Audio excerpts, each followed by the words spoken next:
বর্ণ কাকে বলে, বর্ণ কয় প্রকার ও কি কি, বাংলা বর্ণমালা কয়টি ও কি কি। শুরুতেই বর্ণ কাকে বলে। বর্ণ, বর্ণের সবচেয়ে সাধারণ সংজ্ঞা বা সহজ সংজ্ঞাটি হচ্ছে ধ্বনি নির্দেশক সাংকেতিক চিহ্নকে বর্ণ বলা হয়। ধ্বনি নির্দেশক সাংকেতিক চিহ্নকে বর্ণ বলে। অর্থাৎ আমরা যেটা মুখে মুখে উচ্চারণ করি বা মৌখিক আওয়াজের মাধ্যমে উচ্চারণ করি, সেটা যখন আমরা খাতায় লিখব কিংবা লিখিত একটি রূপ দিব তখন সেটা বর্ণ হবে। যেমন স্বরেয়, যখন আমি মুখে বলছি তখন সেটা ধ্বনি, কিন্তু যখন আমি খাতায় একটি লিখিত রূপ দিচ্ছি স্বরেয়, ক, বর্গীয় জ, ত, তখন সেগুলো হয়ে যাবে বর্ণ, অর্থাৎ খাতায় লিখিত রূপ কিংবা সাংকেতিক রূপ তোমরা বলতে পারো। পরবর্তী প্রশ্ন, বর্ণ কয় প্রকার ও কি কি।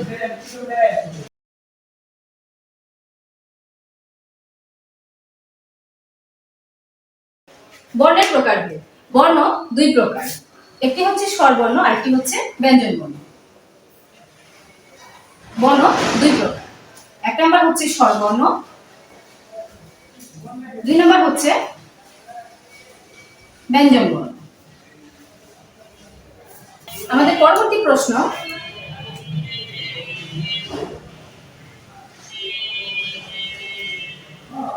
বাংলা বর্ণমালায় বর্ণ সংখ্যা। আমাদের বাংলা টোটাল বর্ণমালা হচ্ছে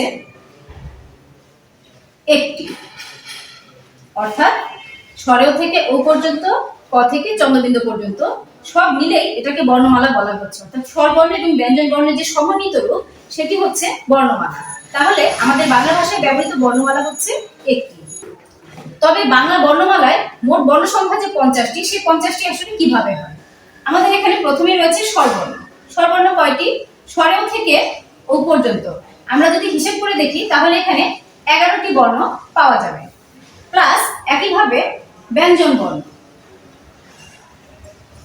আমরা যদি ক থেকে চন্দ্রবিন্দু পর্যন্ত হিসেব করি এখানে 39টি বর্ণ পাওয়া যাবে।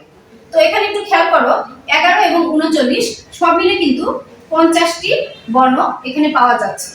বর্ণমালা কয়টি? বর্ণমালা হবে একটি, তবে বর্ণমালার মধ্যে মোট বর্ণ সংখ্যা অর্থাৎ স্বরবর্ণ এবং ব্যঞ্জন বর্ণ মিলে মোট বর্ণ সংখ্যা কয়টি? মোট বর্ণ সংখ্যা হচ্ছে 50টি।